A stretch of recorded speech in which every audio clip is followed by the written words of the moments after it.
Delighted and welcome everybody. Glad we get to step up to the plate one more time as we look into this ancient Aramaic physics, physiology, psychology, and genetics understanding that the Greeks turned into theology. So it's an awesome thing to separate those things out into the truth of what was going on, what was being spoken of, and to, in particular, understand the practical aspect of the tools. Literally from the point of physiology, from the point of physics, it all ties together. You know, people talk about metaphysics as though there's another world or something that's the metaphysical, but there's no such thing as a physical world. If we listen to Einstein on such things as matter, we have been all wrong. What we have heretofore called matter is energy, energy whose vibrations have been so lowered as to be perceptible to the senses. There is no matter. There's only physics. There isn't physics and meta, meaning beyond, something beyond physics. It's all just one energy system. When we separate it out, we create an artificial separation. And then we get to live in, as Einstein says, if you think you're separate or separated from the rest of humanity, you're living in an optical delusion. And so we want to correct that and bring forward the tools for bringing our perceptual minds, our perceptual constructs into harmony with the actuality, the truth of what's going on. So it's an awesome and exciting project, and we're delighted you're here to be part of it. And Ms. Jean, do we have anybody in the phone queue with a hand up or anything happening in the chat room? No, it's all quiet on this end, but I do see a young lady on the switchboard that I think you were expecting a call from her. So I can Jamuna? turn on, yes, so I'll turn on 808. Hey, young lady. Jamuna. Hi. Hello. Hey, welcome. How are you, young lady? I'm pissed off. Oh, really? You got an opportunity to learn forgiveness. Yeah. What's happening? So. What's your mind blaming it on? Well, my mind's blaming it on that I have a racist neighbor that thinks they're better than me because they happen to have lived in the neighborhood for 50 years, and I'm just supposed to put up with their dog barking, even though I let them know how I feel. So, and I'm supposed to move, don't you know? You know, I've been here for a few years. I literally just got saying this just a little while ago. I mean, we're on, well, it feels racist. I mean, I could be wrong, but it just feels like every day she goes to the gym, yeah, and she comes back, and at about 5:40 in the morning, the dog has to bark because she's coming home. And I said, you know, is there any way you can not have the dog bark at 5:40 in the morning? And I don't know. It just seems to me like she says, like, oh, well, the neighbors, you know, they understand there's noise and this, that, and the other thing. I'm like, well, you know, people at that time are, like, sleeping. They might wake up or they're meditating, you know. They don't want to have a daily thing with the dog. So, I mean, I was good, and then this happened. So this is a good forgiveness opportunity. It is a powerful forgiveness opportunity. Here's my input. Yeah. Here's my input. You're not pissed off with your neighbor, and you've never been pissed off with anybody in your whole life. However, there's a part of you that holds this energy you call pissed off, and you could put it into your neighbor and the dog, or you could put it into your former or your future or somebody on the other side of the world. I mean, your mind can put that into anything, and then the tendency will be to have a conversation about that thing into which you put that part of your own mind, or you can collapse that projection and start to confront that energy that you call pissed off that sounds like you're not enjoying very much. I mean, have you ever had that kind of energy moving in you before? Oh, yes. Well, you've got it again. You've got it again. Yeah. Now, if you want to be finished with it, you know, moving that energy out of your field, literally, I'm just going to talk about physics now, you know, every energy that we hold sets up a field. You know, if I throw a rock into a pond, I can see the waves move from the pond. I used to keynote at a conference called Global Science. This goes back about 40 years ago. And Global Science, they presented all kinds of, you know, high-level physics type stuff. And one year we had a gentleman named Marcel Vogel, who was a 23-year senior scientist from IBM. And that year, Marcel, and this guy, the kind of mind that Marcel had is when he was 11, he invented chemical light. He was a kid, and he's very science-oriented. And, you know, if you go to a football game and you buy a light stick, it's a plastic stick, and inside of it are some glass tubes. And when you bend it, glass tubes break, the chemicals are released, they mix, and all of a sudden you've got a light. That was Marcel's invention at 11. Marcel's family didn't have the money to patent his invention. At 11, Marcel patented his invention. The reason you and I are talking right now is we have a thing called hard drives. Marcel invented he worked for IBM, he invented the magnetic coating that allows hard drives to store information. The particular presentation that Marcel did was on a thing called a Delaware camera. Delaware camera is different than your average camera. Most cameras, you click the shutter, the aperture opens, light energy comes in, and the light energy is registered on the photographic plate, and you have a picture. But the Delaware camera has a tuning mechanism in front of the aperture. So if you tune the tuning mechanism to a particular frequency, if that frequency is there when you open the aperture, that's what's going to show up on the photographic plate. So what Marcel showed us was pictures that he took of the high energy waves that leave the mind when we think a thought. Very much like drop the wave or the rock in the water, you watch the wave. Everything that moves in your mind creates a high energy wave.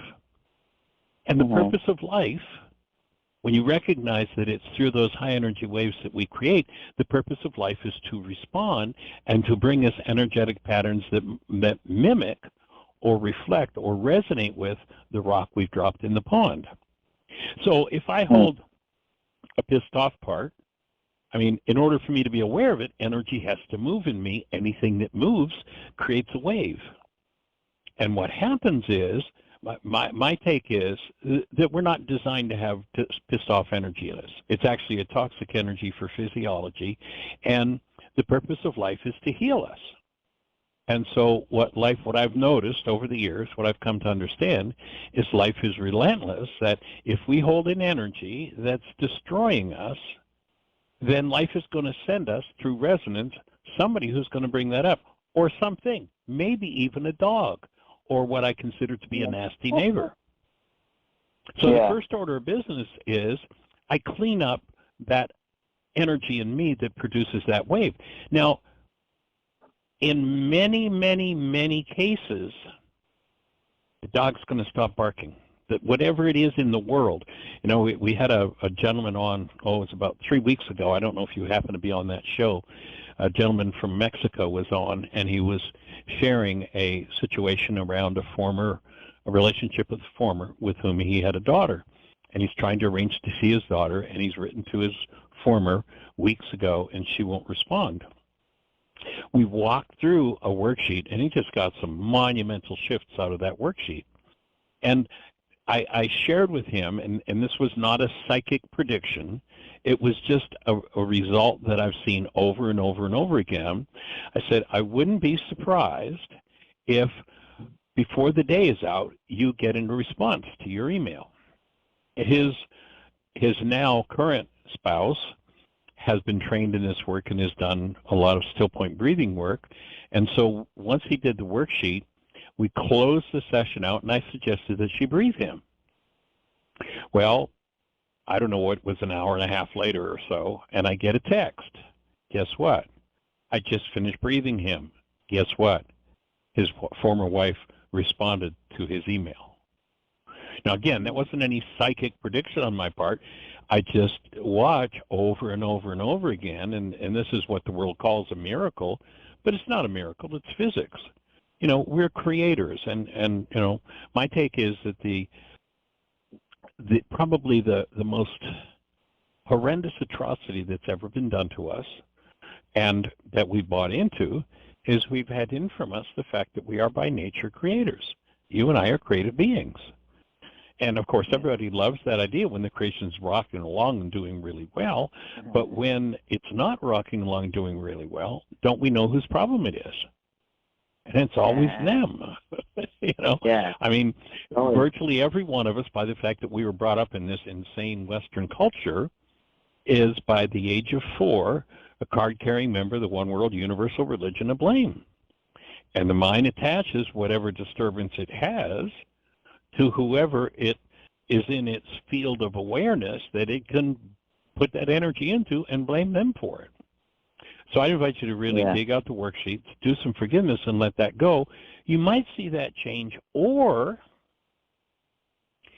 rather than see that change, you might find a way of speaking to this neighbor that invites or results in the neighbor's cooperation, rather than the neighbor saying, "Oh, too bad, you know, it's just part of the game," because that too is part of the creative process.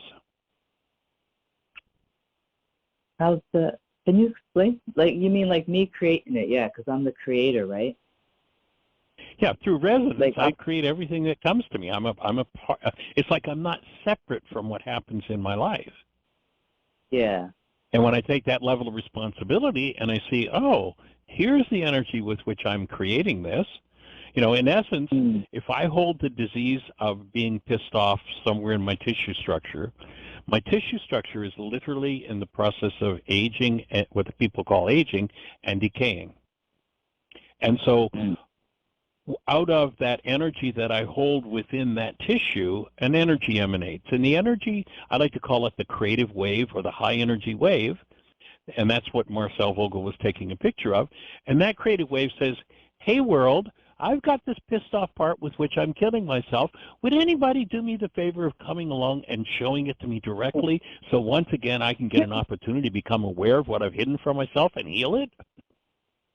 And when I heal it, oftentimes they'll change. Not always, but oftentimes they'll change. And there's a wonderful, actually a two-pronged test in the Course in Miracles that you can apply to determine exactly where you are in terms of your process.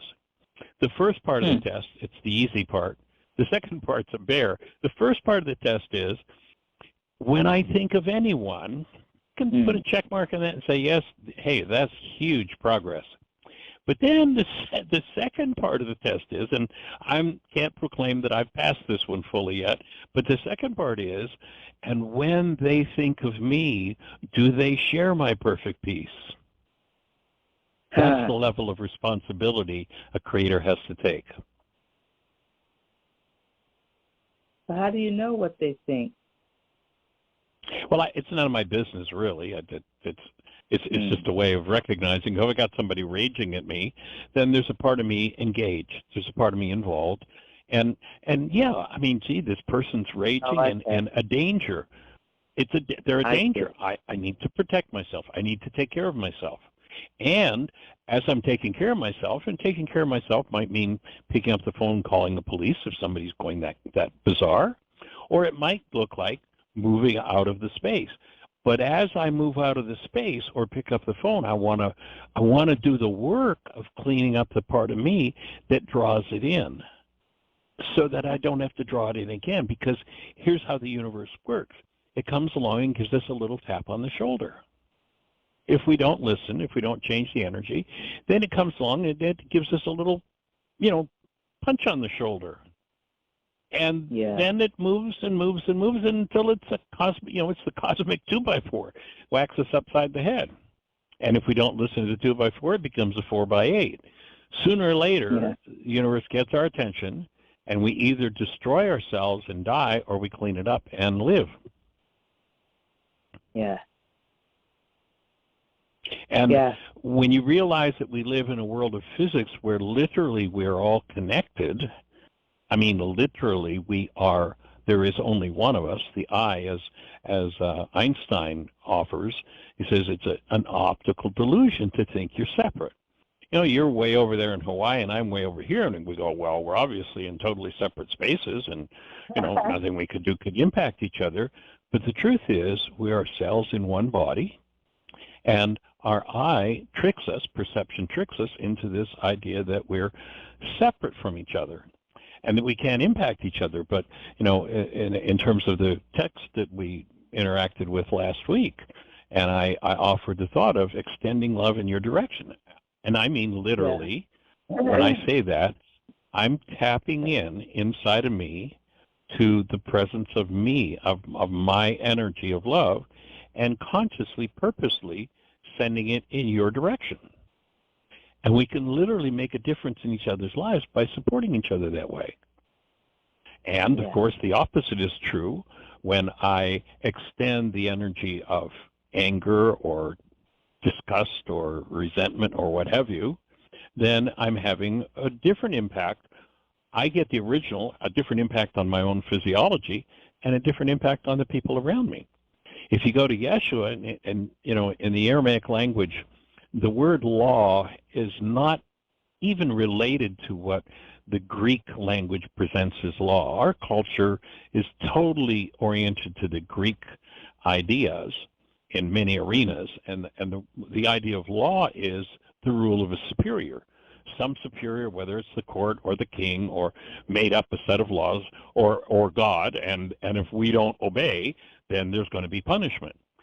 That word has no resemblance to that in Aramaic. In Aramaic, it's just, how does it work? So they asked this man, Yeshua, what's the first law? In essence, they're asking in being a human being. Now, the Greeks tell us that he told us to love our neighbors as ourselves. Yes. Not even close to what he said. Doesn't he? I mean, if Yeshua sat in a church and listened to a preacher say that, he'd say, that's all Greek to me. What he said is, and we'll give you the long form of it, in Aramaic, we would, you know, somebody who's listening with Aramaic brain cells would understand. He'd say, when you think of the Creator, when you think of neighbor, you need to have Rachma. And by so doing, you will maintain your human life. So it wasn't love God, love neighbor as yourself, but it was maintain Rachma for God, for neighbor, and by so doing, you maintain your own human life. And Rachma, it turns out, is a filter in the frontal lobes of the brain that does two things. One, it's a gateway. When the gate is closed, that is, if hostility or fear is active, there is no human life active in that human form. We say, oh, there's a human being. If love isn't present and active in a human being, this is not a human being. It's a human form to be the active presence of love, for there be a human being in there. So he's saying, if you want to maintain your human life, then you have Rachma for the Creator and neighbor. And by so doing, you keep the gate open where you actually live as and function as the active presence of love in your life. Rachma means love in Aramaic, am I correct? Sorry about dropping my phone. Well, we've got to be careful with that, because then if we go back to our Greek brain cells, we'll start saying silly things like, I love you. Yeah. And I don't love you, and I'll never love you, and I hope you never love me. And God doesn't love us, and we've never loved anyone, and nobody, but the whole culture, the whole Greek culture is going, I love you, oh, I want you to love me, and it's all a fraud. Again, you know, the man who's probably responsible historically for more deaths on planet Earth than any human being ever is Vladimir Lenin. And he brilliantly observed, if you change a culture's meaning of a culture's words, you can destroy the culture. Love does not describe something we do to each other, something we get from each other, or something we give to each other. The word love describes the state of being we were each created in. And it is our responsibility to maintain that state, awake, alive, alert in us. And hostility or fear obliterates it. So it's not about loving each other. And people go, well, you know, what's the difference? You know, like, so what? You know, well, if you went to a doctor and they said, well, there's a problem with your circulation. It's in the epithelial cells, or well, maybe it's in the, you know, the surface skin cells. It's something like that. And they said, well, what are we going to do? Well, we'll treat the epithelium. Well, we'll treat the epithelium. Well, and I say, well, wait a minute. Which one are you going to do, Doc? Well, they're pretty much the same. So, you know, does it really matter? Yeah, it matters a whole lot which you do. And I'm not going back to that doctor if he doesn't know which we're going to do. Yeah. And if I Exactly. don't understand, Yeshua talks about the power of words because human mind is primarily operated by words. He says the power of life and death is in our words. We can engage in the frequencies of death with our words and literally kill ourselves. And that's what the culture's been doing for how long? How much hostility or fear runs the game? And so the work of Yeshua, which, most people don't even want to think about or don't want to touch, is you need to take responsibility for what you're doing with your mind. And you need to learn to remove hostility and fear so that the true active presence of love lives in you. You're not going for the cheap copy of trying to get somebody to love you, which is really, for most people, is a venial form of approval. It really means I want you to approve of me. And someone who misuses the word love to describe something I'm going to get from you or give to you or do to you or you're going to do to me leaves the mind with an unachievable goal.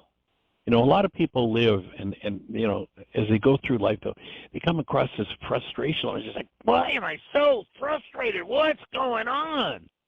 Well, when you assign the mind a task that is impossible because you've misused a word, you just created a cycle of frustration that's going to take over and run your life. And if you're trying to love somebody and you're trying to get somebody to love you, the end result is that level of frustration because it's impossible. And the mind just keeps going, I keep trying. If only they would, if only they would. I need to correct the way my mind uses words, so that I can get back on track. Oh, the objective isn't for me to love you. The objective is for me to function as my newborn essence, conscious, active, present love, and functioning from that, thinking from that, speaking from that, to actually function as a human being. Holy crap. You mean, Michael, I've got to go in and clean up every bit of hostility and fear and rage and guilt and drama and trauma from my physiology, from my generations in order to be free of it? Yeah, that's what I mean. That's the work of Yeshua. Yeah. There's an interesting passage, I refer to it all the time, and there are a bunch of disciples that get together with Yeshua, and they, in essence, they say, hey, man, what do we need to do in order to please God? And Yeshua tells them, he tells them in the form of a parable, and literally half of the disciples that were there turn away and say, too hard a saying, who can understand that? And they leave, and they never come back. And they make up a so-called religion about Jesus who's going to save everybody. And they leave behind the work of Yeshua.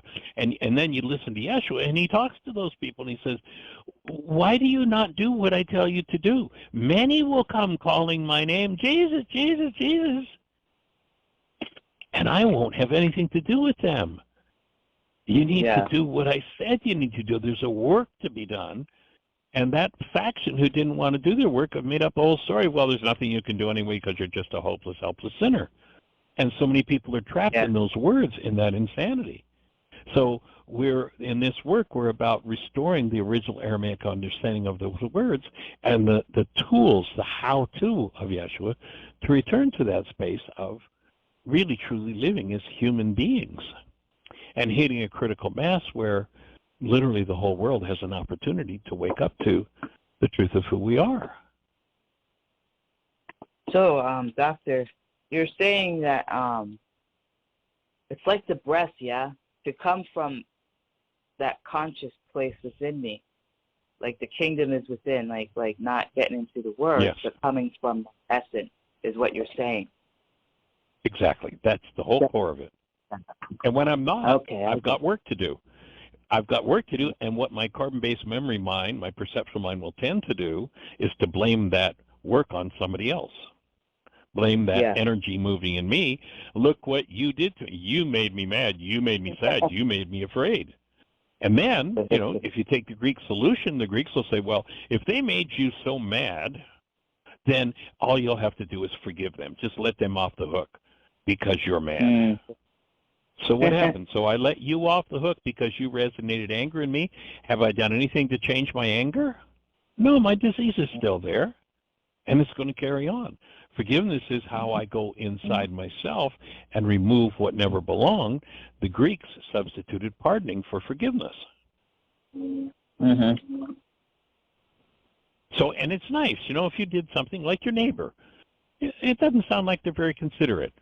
So if you chose to say, I'm going to pardon you, okay, I'm going to let you off the hook for that. That's really pretty nasty, but okay, I'll extend love in your direction and I'll let you off the hook.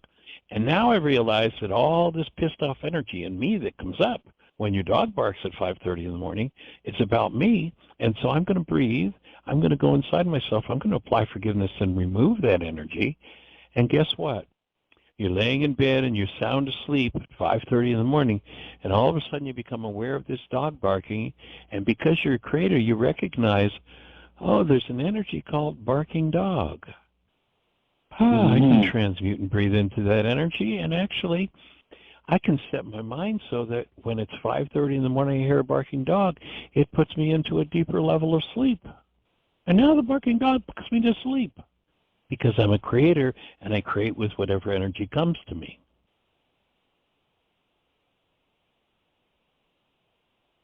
So I get deeper sleep because the dog barks, because that's how I've chosen to create my life.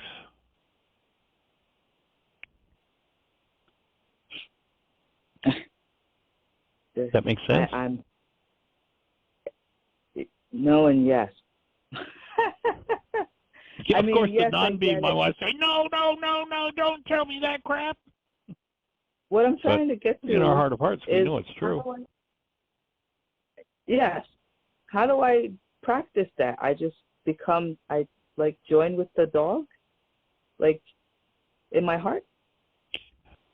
Well, that would be one way of doing it, is to extend the presence of love. Actually, we were doing an intensive in a kind of a backwoods area in Florida. This was back probably 12, 14 years ago. And there was a gentleman there who was a runner, and he'd go out and run every morning.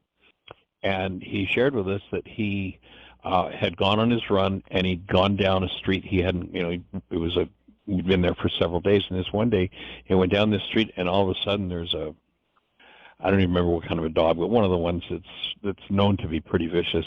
And he said, this dog is just tearing at me with his teeth, going like he's going to tear me to shreds. And he said, we had just done in the intensive the love exchange. And he said, I knew I couldn't outrun this dog, so I just took a breath, and I did a love exchange with the dog. And he said, the dog just instantly quieted down. And he's like, wow. And then he kind of got into a little bit of fear mode again. The dog started baring his teeth and coming after him again. And once again, he was able to center himself in love, connect, and the dog, he just walked away from the dog, and the dog did nothing.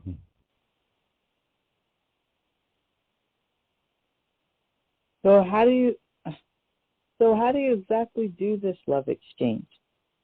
I mean, I know you talk about that. I think my mind's not allowing me to actually get it. Let's do it.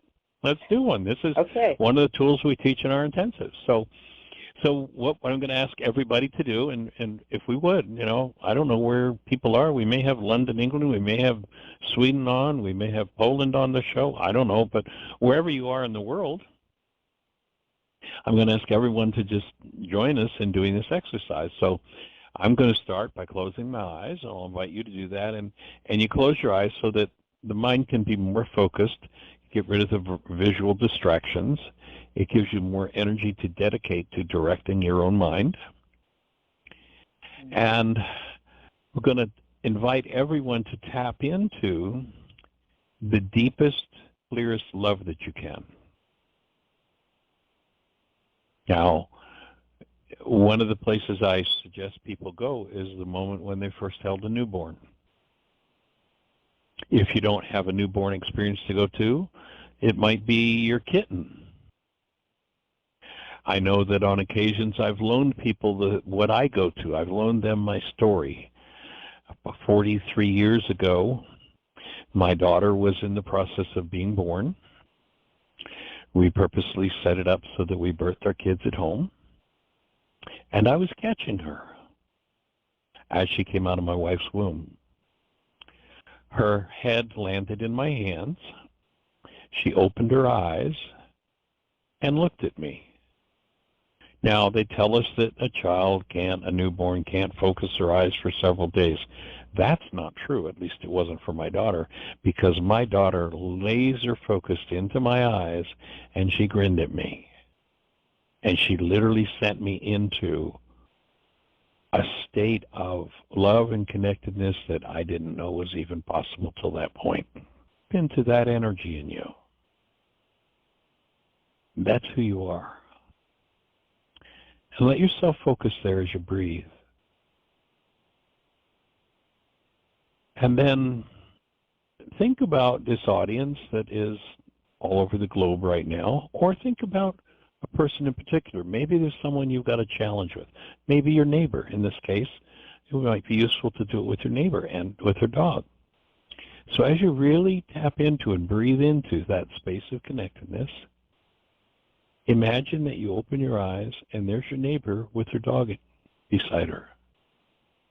And you actually literally extend that presence of love in you to your neighbor. You extend your essential nature outside of your form into the space of that neighbor. And as I'm doing this exercise, and notice if there are any places, and I'm saying this because I just noticed it, that there was a little bit of tightness just kind of above my nose, behind my forehead, that I wasn't aware of till I kind of settled into this place. So the first place I'm going to go is I'm going to focus on softening that space just behind my forehead, above my nose, and extending that energy all the way to Hawaii, to you. And all the way to Poland, where probably Sandy's on, because she usually is. And I'm going to extend that energy to England, where Yinka is likely on the show today.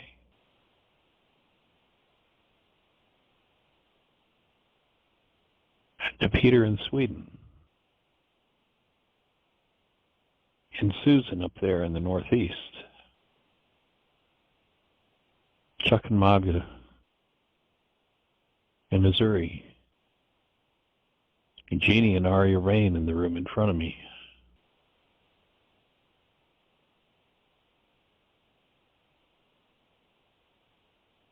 And if Sarah's on the phone, we just finished doing 3-day intensive. She was planning to listen, so she's driving. Sarah, extending that love in your direction, that energy. And for me, what happens as I do that right now, it's almost visual for me right now, that as I've done that, and actually this is the first time I've had this experience when I've done this exercise, but it's almost like my visual field has expanded in all those directions that I just imagined that variety of people was. It's kind of strange. It's a new experience for me. I've done this exercise many, many times. But it's almost like my visual field, my eyes are closed, but my visual field's expanded.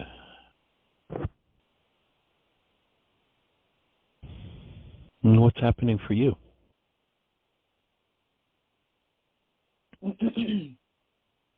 Well, I actually am seeing my neighbor and her dog in front of me, literally. I'm just feeling into the energy of seeing what you talked about your daughter. What is her name? And seeing the eyes of that newborn, like, and seeing it in them, like seeing that same kind of essence that I see in that baby. Like I'm just visualizing a newborn baby, It might not be the way your daughter looks, but I'm seeing a newborn baby and seeing the eyes just look up at me and just seeing those eyes in them, even the dog, because the love essence is there with the dog. And I can feel a shift in me. And, you know, I almost have this kind of melting away and this feeling of like I'm sorry. I'm not, but not for the place that I did anything wrong, but like seeing how the energy in me used them to with the pissed off. Sweet. Can you imagine? You know, you listen to Yeshua, the physicist, and he says a little leavening leavens the whole loaf. Can you imagine the day when enough humans do exactly what you just did, that together we create critical mass? That's what Yeshua was talking about. He wasn't talking about a loaf of bread. A little leavening, that's just the little bit of shift that's needed in order for the whole of something to change. Imagine the morning that the energy you just touched into and brought into the world on a new level, that enough people are doing that energy connects and literally creates an energy field that makes that shift for every mind, heart, and being on the planet. That's what Yeshua was talking about, critical mass. I think that eventually, like the work you're doing, Doc, and or Doctor, and what Yeshua came to start in the men's mark is exactly what you just spoke about. That's what we're here to do. Yeah. It's bound to happen. And I, in particular, am so deeply appreciative of the fact that Yeshua had the brain cells to understand and explain to us how to access our own unconscious dynamics through forgiveness and remove those unconscious dynamics, which is what you just did. And it's by bringing the active presence of love to the trauma energy. Love is to trauma what sun is to a puddle of water. It evaporates it, literally. It is an energetic transmutation that takes place. And, you know, this goes back better than 30 years ago at Heartland, and I can remember I'm teaching this, and I'm working to understand on deeper and deeper levels. And we had an intensive, and there were probably about 50 people in the room. And there was one person who was in a particularly traumatized way. And, you know, at this point, I don't even remember what the tools were we using. I don't remember what the details of it were. But but I can remember that they made this, it's the same. Like I could hear the shift in your voice. And in this intensive, this person went from like an extreme state of trauma. It wasn't just a story about a dog. It was like some extreme dis-ease type trauma into that connected space of love. And, you know, there were about 50 other people in the room, and they're the only one that made that shift. And I'm going, what is the deal here? What is it that's at the root of healing?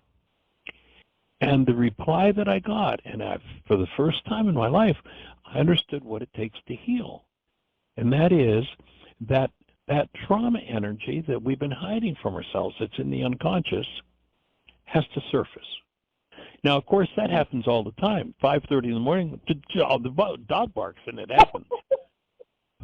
But what makes it a healing moment is that love is conscious, active, and present in me at the moment when the dog barks and my pissed off part comes up.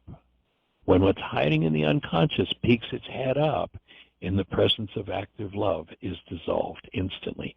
And that's the core of healing, and that's how forgiveness works.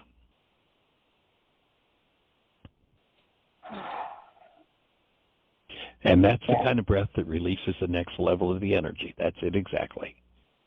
That's Ruka Takucha in action. What you just did with your breath spontaneously there, that's Ruka in action that we talk about. Ruka Takucha. the feminine elemental force in us that undoes the effects of our errors.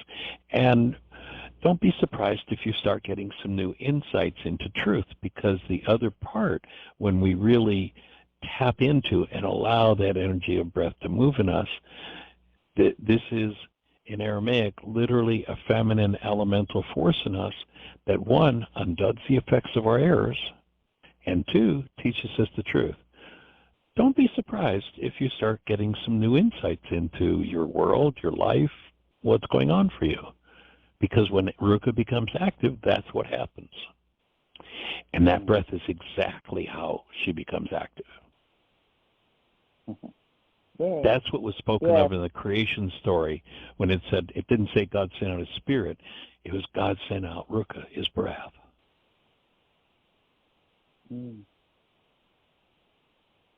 That's beautiful.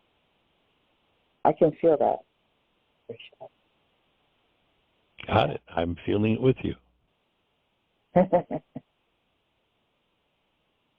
And that's what the still point process is all about, is reaching the place where the breath is moving to the point where it starts to move in me without my effort.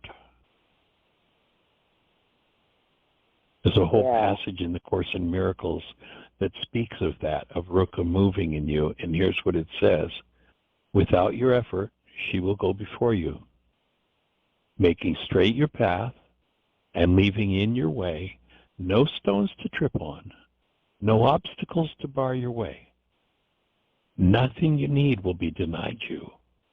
Not one seeming difficulty, but will melt away before you reach it. You need take thought for nothing, careless of everything, except the one purpose that you would fulfill. And that purpose is guaranteed because it rests on you, a daughter of God. Yeah, you know, it's funny you brought that up, Dr. Rice, because I actually was just talking about that passage the other day with another Course in Miracles person, and that was, I don't know why, but it's perfect that it came here. Like you spoke it again. No coincidence. No coincidence, that's for sure. Yeah, and I mean, and I've read that passage and I've repeated that passage 1,000 times. And thank you for what you're moving and what you brought up, because for me, it energetically went through me on a whole new level. Like my whole structure went into goosebumps as I was speaking it, like a whole new level for me. So thank you for that. No worries. I felt like to be honest and to bring it up, because why hide it? There's no hiding. I don't know. Paul had that one right. He said, nothing will remain hidden. Everything will be made known in the light of day. And the way it's going to be made known is it may show up as a barking dog. Yep. or 1,000 different events. Yeah. And when I'm willing to take responsibility for what's moving in me, then in the presence of active love and breath, I can transmute that energy and be freed of it. It will be undone. It will be removed, evaporated from me.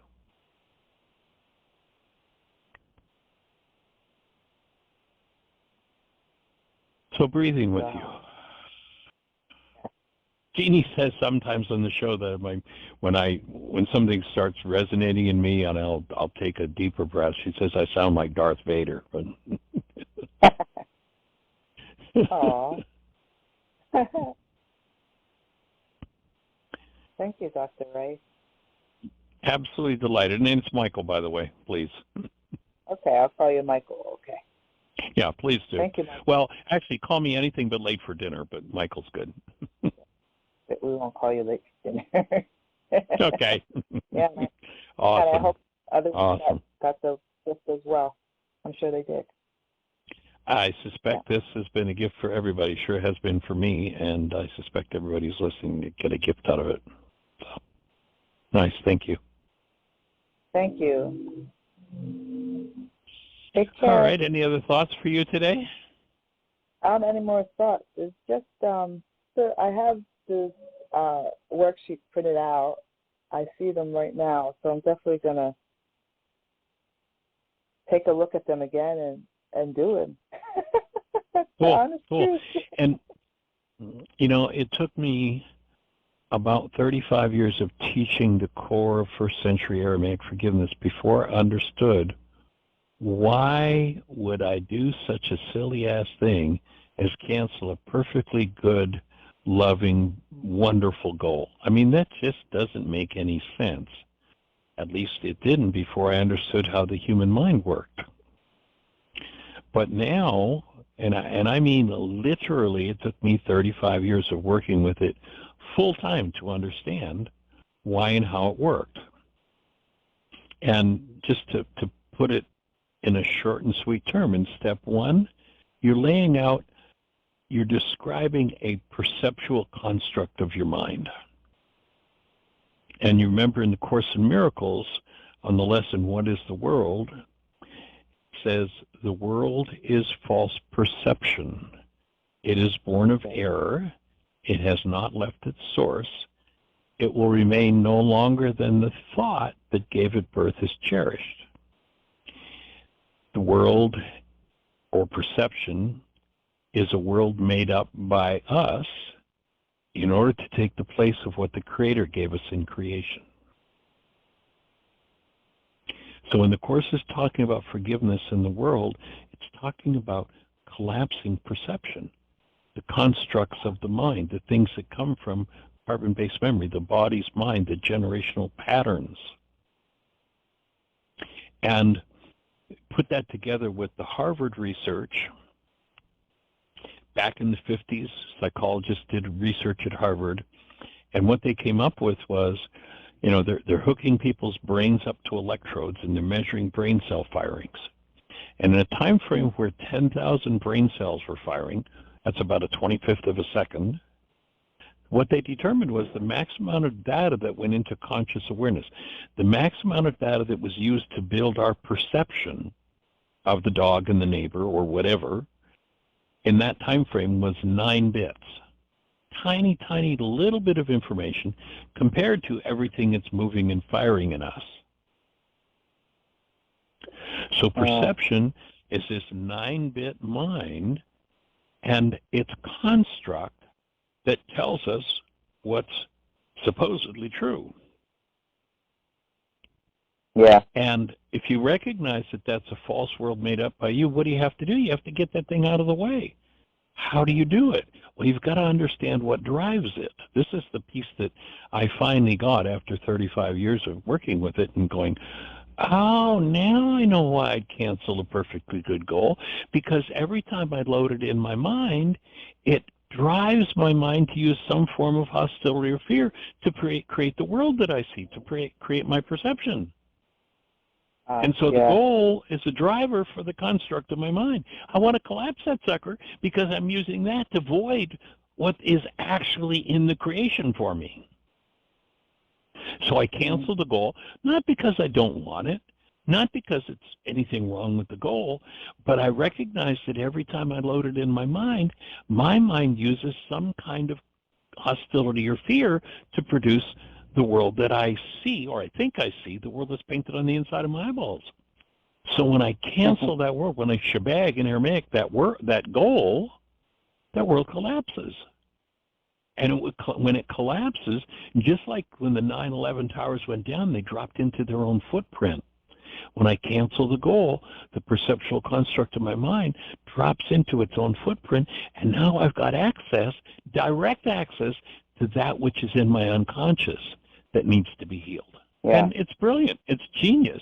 So, thank you, Yeshua, for having the brain cells to bring that to the world. And, it's sad that the Greeks turned it backward and turned it into parting, but I'm sure glad it was there. And I, for one, personally, just in terms of my own personal process, feel so just deeply, deeply grateful for the fact that, wow, somebody actually understood that and handed it to us. It's pretty awesome. He is the way shower. He is the way shower. Yep, absolutely. And you go to that passage in the Course that that defines forgiveness precisely the same as it's defined in the Aramaic, although I never saw it in the Course until I had the brain cells to see it from the Aramaic. And I've never found anybody working with the Course that can tell me how to forgive. I've never found anybody in 50 years, almost 50 years of working with the Course, 45 maybe. I've never found anybody that can tell me how it works. But when you go, it's right there in back, I think it's lesson 336, 8th paragraph. It's there, just so simple. Here it is. Let go all the things you think you want. Your trifling treasure, your goal, put away, and leave a clean and open space within your mind for Christ to come. There it is. There's forgiveness right there. Exactly as it is in the Aramaic. It's got nothing to do with me letting anybody else. I don't forgive my brother. I don't forgive myself. I don't forgive God. I don't forgive Hitler. I don't forgive, none of that. I look at the goal that's driving my perception. Step one, I lay out the perceptual construct of my mind. Step two, I go into willingness. Yeah, I'm willing to go through this. Whatever's at the root of this pain, I'm willing to embrace it and allow it to come forward for healing. Identify the goal that's driving that perception, which I outlined in step one. Step four, I connect to that conscious, active, present love. I go back and hold my daughter's head again. Yeah. And then I cancel the goal. Perception collapses. I ask the breath, I ask Rukkhatakucha to move in me, because, I mean, if this is something that's been going on in my bloodline for 100 generations, how with a 9-bit mind am I ever going to figure it out or move through it? Just not going to happen. But when I ask Rukha, hey, I'm going to turn this over. I don't know what to do with this. Will you take it? And I invite her to move, then the movement starts.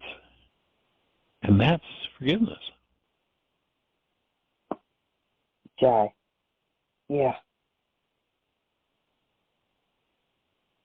Aloha. This is amazing because I Same can as feel the it. word Rahma in Aramaic. Yes. Aloha, Aramaic. I think the Hawaiians are one of the lost tribes. Oh, I believe it. Yeah. Yeah. They're amazing. Yeah. Yeah. Yes, for Thank sure. you so much, Michael. All right, dear heart, you have a blessed one. Appreciate you.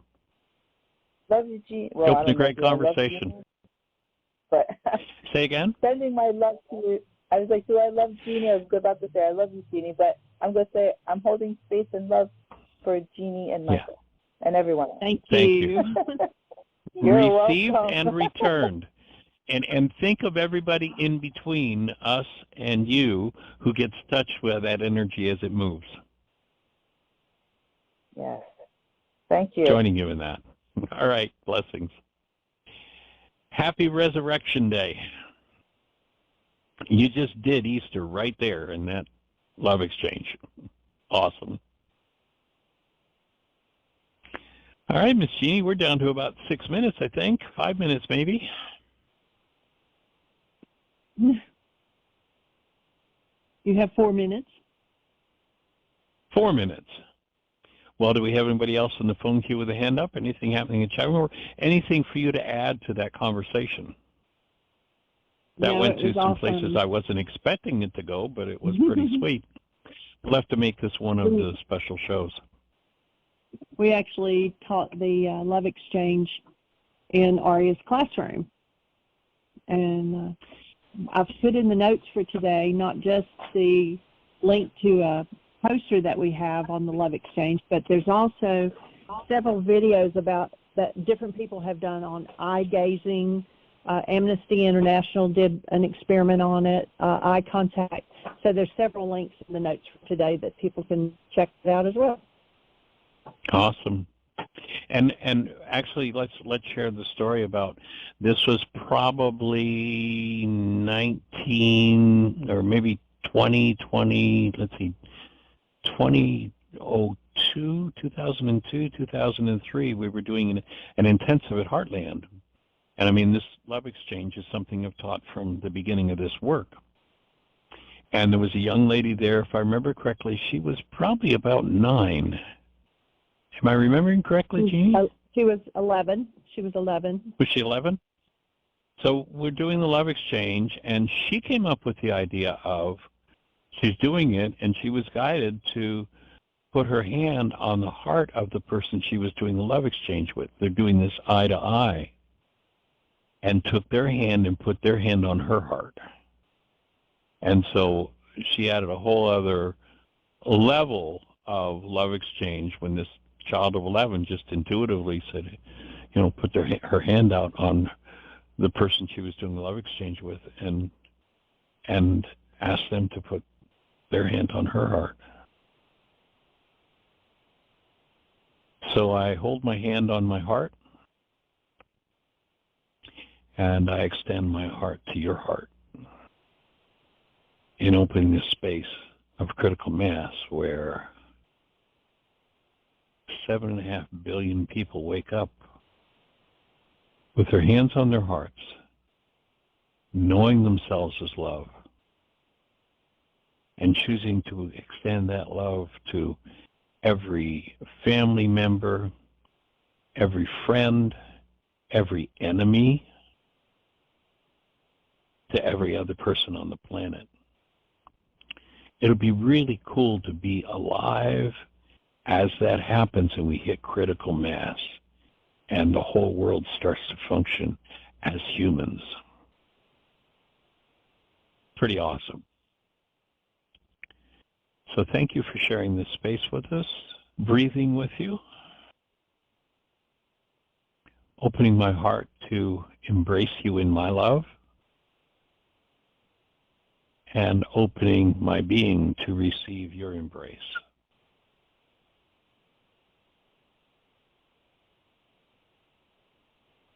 And breathing with you. Thank you for joining us.